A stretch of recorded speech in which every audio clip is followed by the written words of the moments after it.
Polosa, et Simba Lissoute. Pour moi, comme on a kuna, bateau va travailler dans Zambé. En tout cas, Basiba ke musika. Donc là, va, yo ba mission dans ton pays, aux autres comme il faut. Place nous à où est-ce société. Ah?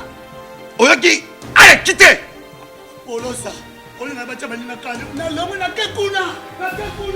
Là-bas. Ah! On nous a mis dans l'orange. Comment ok? Ah, vraiment. Qui ça? Et en plus, il y a qui ont commis partout dans l'Europe, dynamique, Congo, commis partout dans l'Europe. Comment ok? Moussala est commis partout. Tout commis en Suède, tout commis à Paris, tout commis à Lille, tout commis à Bruxelles. Et puis, base n'a vu toujours Londres, Angleterre.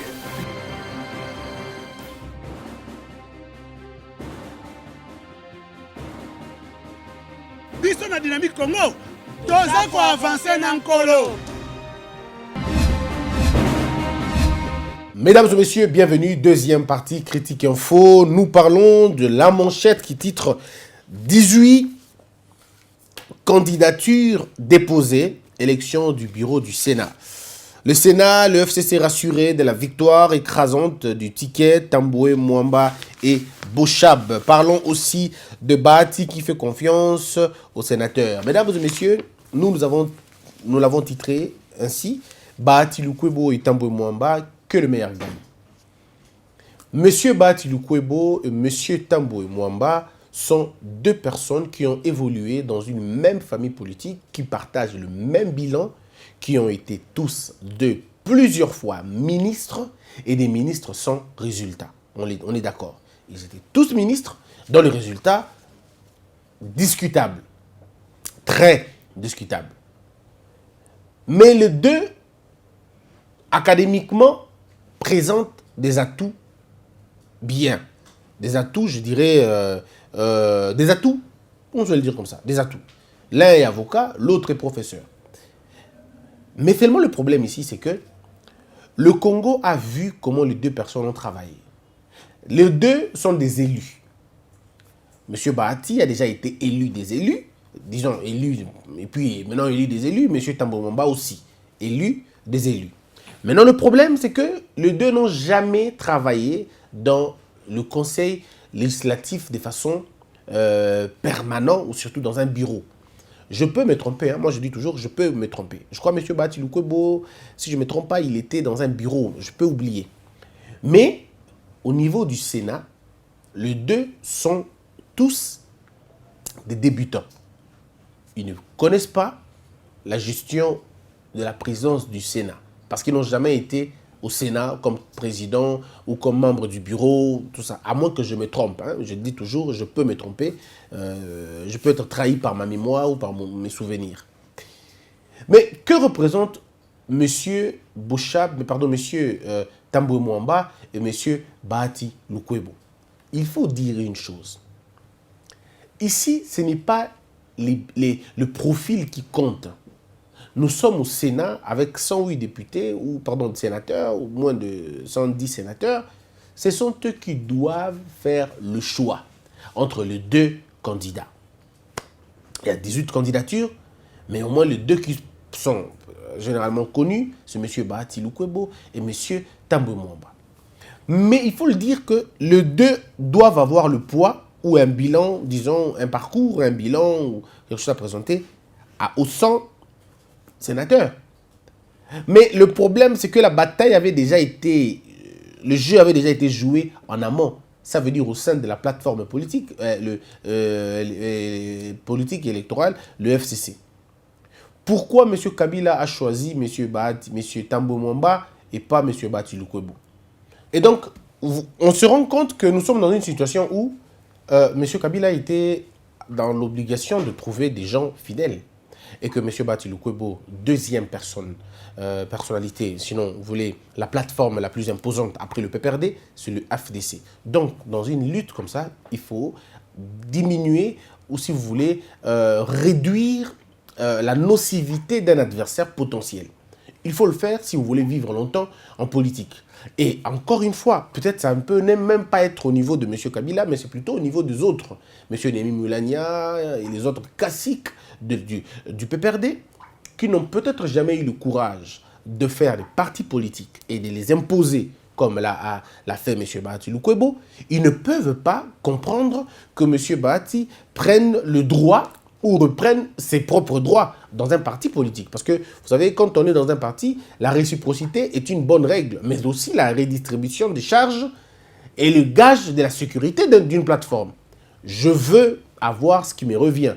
Ce qui me revient en tant que deuxième, eh bien, quand le PPRD prend le gros lot, je dois prendre le gros lot aussi, proportionnellement à ma taille. Et donc, nous sommes dans une situation où M. Bahati Lukwebo est réglé par des gens qui sont autour de M. Kabila. Vous comprenez? Parce qu'au FCC, on l'a élevé, M. Kabila, au-dessus de la mêlée. Ce n'est plus lui le problème. Ben, les gens se règlent maintenant. C'est des conflits de palais. Les gens se règlent de portraits comme ça. Et bon, les gens cherchent aussi le positionnement.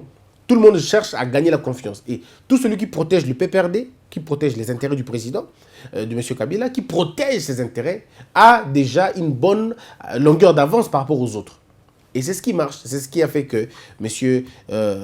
Bahati Lukwebo ne gagne peut-être pas beaucoup. Déjà, il faut le dire, quand on est pendant la période électorale, M. Bahati Lukwebo se voyait déjà candidat.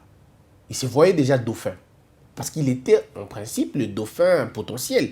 La deuxième plateforme politique, il a été ministre, il a été plusieurs fois intéressé par M. Kabila. C'est quelqu'un qui rentrait dans le palais sans aucun problème. Et donc, il se voyait comment je dirais, au dauphin. Mais il n'était pas le seul. Il y avait M. Bahati, il y avait M. Matata, il y avait on parlait même de M. Némi Mulania. On parlait de beaucoup d'autres personnes, Tambo Mwamba évidemment. On parlait de toutes ces personnes-là dont les profils correspondaient à ce que M. Kabila voulait. Puis à un moment donné, tout s'arrête, on nous présente M. Chadari. C'était déjà ça le problème. Et il faut rappeler qu'un jour, comme je l'ai toujours dit, M. Bahati Lukwebo, M. Chadari, ils ont eu de sérieux problèmes, de sérieux accrochages devant la sœur de M. Kabila, Mme Jeannette Kabila. Ils ont eu des vrais accrochages. Parce que on parlait du dauphin. Pour M. Chadari, c'est comme s'il savait, il avait dit que le dauphin ne peut venir que du PPRD. Et M. Bahati ne voulait pas l'entendre de cette oreille. M. Bahati disait non, pour un bon équilibre, pour un bel équilibre, il faudrait que le dauphin provienne d'ailleurs, pas au PPRD. Et sur ces points-là, M. Chadari était catégorique. Et celle qui était en train de suivre le débat, c'était Mme Jeannette. Elle suivait le débat comme tout le monde. Elle disait, mais d'accord. Et puis finalement, on les a calmés. Il y en a même qui ont exagéré en disant qu'il fallait juste un petit mot de plus pour qu'ils en viennent aux mains. Mais bon, on va dire que ça ne s'est pas passé de cette façon-là. Mais au moins, il y a eu vraiment des échanges vifs sur la question. Ils étaient tous formels. Que ce n'est pas vous, l'autre disait que c'est le PPRD et l'autre disait que c'est le FCC en dehors du PPRD. Et donc, ça n'a pas marché. Je crois que toutes ces choses ont concouru à ce que M. Bahati Lukwebo perde un peu son éclat vis-à-vis de M. Kabila. Mais ça va encore tout déranger, tout casser, lorsque M. Bahati va perdre à la députation nationale. Il n'est pas élu. Pourtant, il se reconnaît avoir gagné les élections. Il dit qu'il n'a pas été proclamé. C'est déjà pas quelque chose de très bien. Il ne digère pas cette perte, disons cette défaite. Il va aller voir M. Félix Tshisekedi pour le féliciter, le congratuler. Ils sont allés rencontrer M. de l'UNC, M. Vital Kamerhe, pour essayer d'envisager le partage du pouvoir à l'exécutif. Alors là, ça va envoyer tous les signaux et ça sera le péché impardonnable. Il est traité de glouton, il est traité de ceci et de cela. S'ils avaient été mis sur écoute, on ne sait pas, mais à lire la lettre du DG de l'ANER, vous vous rendez compte que monsieur le DG, l'ancien DG de l'ANER, s'adressait vraiment à M. Bahati Lukwebo, en lui rappelant que c'est une fabrication de M. Kabila, en disant que la fortune que vous avez, vous la devez au président Kabila. Donc vous imaginez déjà, toutes ces questions ont fait en sorte que M. Bahati ne soit pas celui qui devait représenter les intérêts du président. Considéré d'instable, de celui qui devait partir. On dit encore qu'il a, je le dis, on dit, ce n'est pas une information, ce n'est que les rumeurs, il serait très proche de M. Katumbi et qu'il serait en train de travailler pour l'intérêt de M. Katumbi pour 2023. D'autres disent non, ce n'est pas avec M. Katumbi qu'il va travailler, il veut travailler avec M. Vital Kamerhe. Et donc, il cherche une acquaintance avec M. Vital Kamerhe pour se constituer une belle carrure en 2023, porter la candidature de M. Vital Kamerhe comme président de la République. Et lui, peut-être président du Sénat, et là, il prendra sa revanche. Et donc, devant toutes ces choses, vous vous posez la question, comment ça va se passer? Maintenant que nous sommes au Sénat, encore une fois, on ne lui donne pas la possibilité, non seulement d'être candidat, mais même d'être candidat au niveau du FCC. La question n'avait pas été débattue en termes de candidature au niveau du FCC. C'était plutôt en termes de désignation et d'accepter. Et lui, il a dit non, non, je suis comme un professeur, je ne peux pas accepter de subir la dictature du PPRD, disons du FCC. Bon, vous savez, au FCC, tout le monde a peur de M. Kabila. Alors, une peur bleue. Personne ne l'affronte frontalement. Permettez la tautologie. On ne l'affronte pas. On ne le regardait pas dans les yeux pour lui dire des choses. C'est le soleil. Lorsque vous le regardez, vous avez des yeux crevés. Vous ne pouvez pas. C'est que, comme M. Kabila a dit, ça reste comme ça. Et donc, comment apporter un débat à ce rang, à ce niveau-là?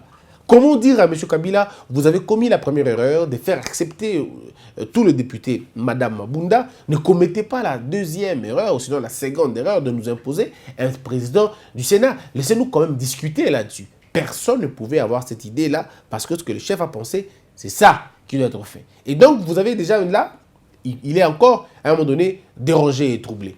Il va être viré, chassé de sa plateforme politique, il prend ses distances, mais bon, il est quand même radié après. Alors maintenant, le problème est à quel niveau?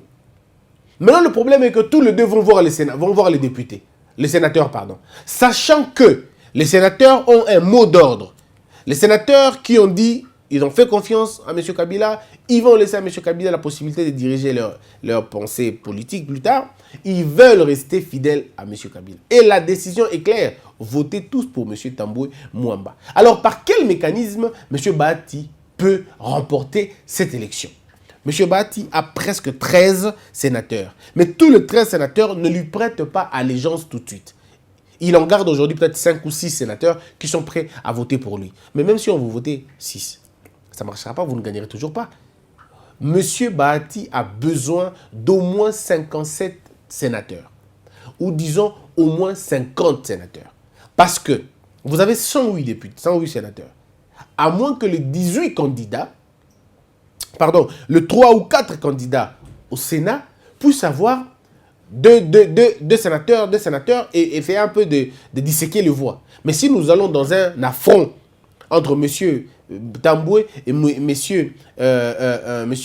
Bahati, c'est la majorité simple qui gagne. Donc, 108 députés, vous devez en avoir au moins une sorte de 54 ou 55. Disons, 56 députés, ça peut déjà marcher. Si vous avez 56 sénateurs, ça peut déjà marcher. Mais si vous avez 40 sénateurs et que les autres basculent du côté de M. Tambwe, vous perdez. M. Bahati compte sur, selon lui, l'indépendance d'esprit des sénateurs. M. Bahati, selon lui, il compte sur l'exploit Kengo. Il veut réitérer l'exploit Kengo. Souvenez-vous que M. Kengo Adondo avait remporté l'élection face à un cacique de la majorité présidentielle à l'époque. C'était M. Shehu Kitundu qui était l'homme du chef. Mais ils ont perdu. Ce n'est pas la première fois que le PPRD perd dans le Bas-Congo, ils avaient perdu. Dans beaucoup de bureaux provinciaux aussi, ils avaient perdu. Et donc là, est-ce que nous allons assister à la même chose? Est-ce que nous pouvons assister à l'exploit Kengo? Bon, qui sait? L'avenir seul sait. Mais maintenant, qu'est-ce que nous gagnons, que ce soit Tambwe Mwamba ou que ce soit Bahati Lukwebo au Sénat? Qu'est-ce que le peuple congolais gagne? Alors, je veux dire la vérité. Si le peuple congolais s'attendait au changement au Sénat, s'il vous plaît, que ce soit M. Bahati, que ce soit M. Tambwe Mwamba, il n'y aura pas de changement. Ça sera la même chose parce qu'ils sont des gens de la même famille politique. Peut-être aujourd'hui parce que M. Bahati a quitté, mais je vous dis que M. Bahati n'a pas quitté parce que le peuple congolais souffre, M. Bahati n'a pas quitté le FCC parce qu'il y a eu violation de la loi. M. Bahati n'a pas quitté le FCC parce que les gens n'ont pas d'eau, parce que les gens n'ont pas d'électricité, parce que les gens n'ont pas de route, parce que les gens n'ont pas d'hôpitaux. Non. M. Bahati quitte le FCC parce qu'il est frustré lui-même. Parce que ses intérêts en tant que président du Sénat ont été menacés, il quitte. Ce qui n'est pas mauvais d'ailleurs. Les gens ne quittent pas le parti pour des mêmes raisons. Il y en a des gens qui quittent pour leurs propres raisons. Nous sommes là. Donc, monsieur quitte le parti, il quitte la plateforme politique, pas par patriotisme, mais c'est parce qu'il estime que ses droits sont violés.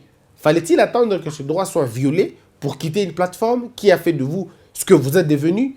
Et pendant tout ce temps, lorsque le droit des autres était violé, lorsque la vie de monsieur Chimanga a été ravie, lorsque le fils de Chimanga reste aujourd'hui, personne ne paye ses études. Lorsque Kapangala est parti, lorsque le droit de la vie de Kapangala est parti, lorsque le droit de la vie de M. Boucha, de M. Comment on l'appelle encore, M. Boloko est parti, Shibea est parti, Botechi est parti. Lorsque les droits de vie de ces personnes-là, lorsque ces droits ont été bafoués, pourquoi M. Bahati n'avait pas démissionné? Pourquoi lorsque le droit à sa liberté, à lui, est touché, c'est en ce moment-là qu'il décide de partir? Je ne le condamne pas du tout. Je ne le condamne pas. J'estime qu'il a le droit de dire non et de partir. Seulement, c'est pourquoi je dis, entre les deux, que le meilleur gagne. Mais maintenant, quand nous lisons le ticket, vous avez M. Alexis Mwamba, vous avez M. Modeste Bahati, vous avez M. Eric Makangou qui sont candidats au niveau du président, au niveau de la présidence du Sénat. M. Eric Makangou, je verrai un peu sur ce qu'il est. Lorsque vous avez de l'autre côté le vice-président maintenant, vous avez M. Sami Badibanga, vous avez M. Évariste Bouchab et vous avez un révérend pasteur. Alors, vous avez les trois candidats. On va lire la page 12 pour voir qui sont candidats. Voilà. On va lire la page 12. Voilà, on est là. L'élection du bureau définitif du Sénat est fixée au 27 juillet 2019. À l'ouverture lundi 22 juillet 2019, au dépôt des candidatures pour les 7 postes à pourvoir, il y a 18 candidatures qui ont été enregistrées jusqu'à partir de 17 h. Il s'agit de, à la présidence, Alexis Tamboué Mwamba, Modeste Bahati, Eric Makangou. Deuxième, première vice-présidence, vous avez Sami Badibanga, Évariste Bouchab et Monsieur Révérend. Je ne sais pas s'il est pasteur ou il est révérend simplement, on ne sait pas. Deuxième vice-présidence, Tibasima Ngemu et Michel Kaimbo. Rapporteur, Kaumba Fulbert Mabaya Gizi. Rapporteur adjoint, Marie-Josée Nsona Kamitatu. Au niveau de questeur, vous avez Maître Guy Loando, Eric Roubouye, Bijou Goya. Questeur adjoint, Madeleine Nikomba, Moleka Jean de Dieu, Bafala Fiou, Roli Nzandi Lelo. Il s'agit de noter que la campagne électorale est prévue du mercredi 24 au jeudi 25 juillet. Et donc, de ce point de vue, vous vous rendez compte que vous avez M. Sami Badibanga qui veut aussi diriger la vice-présidence. Alors lui, il va compétir avec Évariste Bouchab. Il n'a pas beaucoup de chance avec Évariste Bouchab parce que le ticket qui est porté gagnant, c'est le ticket de M. Bouchab et M. Tamboué Mwamba. M. Bouchab a été président du Sénat. Si j'étais le conseil de M. Kabila, je l'aurais proposé, si vous voulez aller dans cette direction-là, mettez M. Bouchab président du Sénat et M. Tamboué Mwamba vice-président. Pourquoi? Pour la simple raison que M. Bouchab a été président de l'Assemblée nationale. Ça allait être normal pour lui, ça allait faciliter la tâche à M. Bouchab parce qu'il connaît les rouages, il connaît les accointances. Il allait être un bon président du Sénat, format RDC. Maintenant, le problème, c'est que M. Bouchab, lui a des problèmes. Des problèmes de rumeurs, hein, et des accusations. On l'accuse d'avoir détourné l'argent de la SNEL. On parle de 30 millions de dollars, d'autres parlent de 27 millions, il y en a qui parlent de 20 millions de dollars. Je dis que ce n'est pas une information vraie. Monsieur Bochab n'a jamais été interpellé pour la question, il n'a jamais été jugé, jamais été condamné. Je ne peux donc pas affirmer ce que je ne connais pas, ce dont je n'ai pas des preuves. On dit encore que monsieur a été instigateur. Il serait l'instigateur de Kamwena Sampou. C'est lui, selon les dires de gens, il serait à l'origine de ce désordre. Quand il a voulu devenir lui-même chef coutumier, et vous avez certainement suivi certaines images, qu'il a été intronisé. Alors, dans la vidéo, il est beaucoup plus jeune, c'est vrai, mais c'était dans quelle période? Bon, ça reste des questions finalement qui restent à savoir. Monsieur Bochab a été ministre de l'Intérieur dans ce pays. Et pendant qu'il était ministre, il y a eu au moins beaucoup de cas de violation de droits de l'homme. Il y a eu beaucoup de répressions de marches, des répressions qui ont abouti au sang. Donc, il y a eu quand même beaucoup de choses là-dessus. Monsieur Bochab est professeur de l'UNIKIN, de l'université. Alors, donc, vous avez Monsieur Bochab, deuxième, Monsieur Tamboué, premier. Les deux personnes ont des problèmes en justice. Ils ont des problèmes avec la justice. Quand je dis la justice, je pense à l'extérieur tout comme à l'intérieur. Des problèmes liés aux sanctions de ceci et de cela. Donc, des gens qui vont finalement porter le Sénat, mais ils vont porter le Sénat avec des germes conflictuels. Comment ça va devoir se passer? C'est la question que les gens se posent. La prospérité, elle dit, le FCC rassuré de la victoire écrasante du ticket Tamboué et Bochab. On va lire. C'est la page 2. Comme prévu, tous les candidats qui constituent le ticket du Front commun pour le Congo ont déposé leur dossier de candidature aux différents postes du bureau définitif du Sénat ce lundi 22 juillet 2019. C'est Némi Mulania, en sa qualité de coordonnateur du FCC, qui a procédé à cet exercice aux côtés des prétendants. Rendez-vous pour la période de campagne où les candidats vont s'exprimer et démontrer les profils qui sont les leurs et dans quelle mesure l'expérience qu'ils ont accumulée à différents niveaux de responsabilités dans ce pays sera mise à la disposition du Sénat. A-t-il déclaré au sortir de l'hémicycle confiant, également présent ce jeudi au Parlement, José Makila a précisé que mathématiquement, nous sommes majoritaires au Sénat, il n'y a pas de débat, cela ne pose aucun problème. Pour lui, il ne reste plus qu'une chose à faire. Nous allons tout simplement rappeler à nos sénateurs que nous appartenons à une famille politique et que dans la famille politique, s'il n'y a pas de discipline, ce n'est pas bon. Il n'y a que la discipline qui peut élever une société. Donc, la chance est maximale, il n'y a pas de crainte. L'élection est donc prévue pour le samedi 27 juillet prochain. Sur quoi fondent-ils leur foi de réussir? Eh bien, c'est dans ce que monsieur appelle la discipline. En réalité, c'est une sorte de dictat. On vous dit, vous votez pour telle personne. Ça veut dire, les sénateurs dans la salle n'auront même pas besoin de discours parce qu'ils ont déjà leur candidat arrêté. Ils suivront déjà les modèles. Ils diront non, non, même que vous disiez, que vous puissiez dire ce que vous voulez, pour eux, ce n'est pas le problème. Ils ont déjà leur candidat. C'est quoi la faiblesse de cette façon, de cette manière de voir les choses? Parce que lorsqu'ils disent que les gens vont présenter leur bilan, ils vont présenter leur parcours, ils vont présenter leur expérience. Je dis toujours, dans une société qui veut se développer, on doit toujours faire la part des choses entre expérience et résultat. Au Congo, on parle beaucoup plus de l'expérience, mais on ne parle jamais de résultats. Le fait d'avoir été 10 fois ministre ne fait pas de vous quelqu'un de bien. Non. Vous pouvez avoir été 10 fois ministre, mais piètre. Vous pouvez avoir été 20 fois ministre, mais des corrupteurs et des corrompus. Donc le problème, ce n'est pas d'avoir eu un titre. Le problème, c'est est-ce que vous avez fait ce pourquoi on vous a envoyé?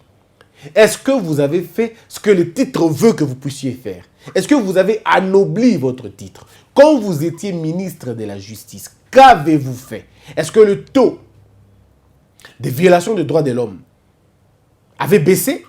Est-ce que le taux des arrestations arbitraires avait baissé? Est-ce que la vie des magistrats était améliorée? Est-ce que les juges véreux étaient évincés, sortaient du programme? Quand vous avez été ministre de l'Intérieur, est-ce que la territoriale était bien gérée? Est-ce que le conflit ethnique, le conflit, tout ça, est-ce que tout ça a été traité? Je voudrais apporter ce débat-là, mais malheureusement, ce débat-là sera inopportun. Parce que les sénateurs viendront déjà avec leur nom. Ils viendront déjà avec leur candidat. On est au Congo, avant la publication des résultats d'une élection, on connaît déjà qui a gagné. Donc, dans ça aussi, nous donnons déjà 90% au ticket qui est présenté comme ticket gagnant. Parce que les députés et les sénateurs ne vont pas écouter les débats. Les sénateurs ne vont même pas poser des questions sur le profil de qui que ce soit. Les sénateurs vont rester, ils vont avoir une élection la plus courte. Ça veut dire, aussitôt on arrive, on vote et puis on part. Et voilà un peu ce qu'on va avoir demain comme des institutions de la République. Des gens qui sont simplement des exécutants électifs, mais qui ne sont pas des penseurs, qui ne vont pas régler les problèmes, qui ne vont pas travailler, comprendre et contredire. Ce sont des gens qui sont programmés à dire oui, programmés à dire non. Des gens qui mettent le cerveau à côté, mais qui obéissent à un dictat. Eux, ils appellent ça discipline. Ah non, ce n'est pas la discipline. Quand on nous impose de nommer, de voter pour des gens qui ont déjà des problèmes d'éthique et des problèmes de morale. Alors là, en ce moment-là, on aura quel type de Sénat? Si nos sénateurs sont accusés de corruption, si nos sénateurs sont poursuivis pour avoir été impliqués dans des crashs et qui n'ont jamais pris le soin d'élucider l'affaire, si ceux-là qui ont été impliqués dans des histoires de corruption, dans des histoires de détournement, ne sont jamais revenus, ne serait-ce que pour dire, éclairer l'opinion, mais si ce sont eux qui doivent être nos sénateurs, je suis désolé, je me dis, on a encore une longue vie, on a encore un long parcours et fait dangereux. C'en est fini pour la deuxième partie, mesdames et messieurs.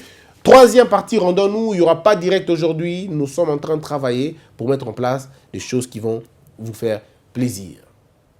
Paix chez vous, que la peur quitte vos esprits et que Dieu bénisse les RDC.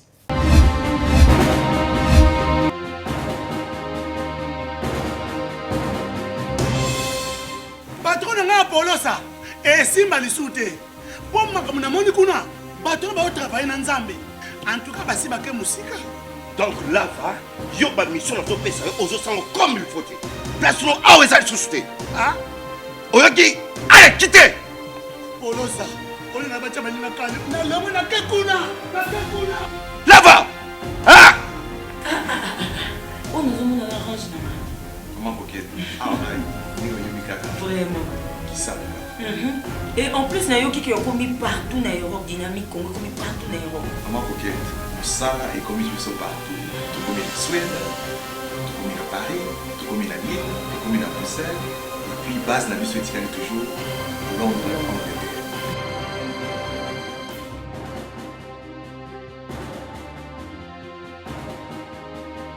Biso na dynamique Congo, toza ko avancer na nkolo.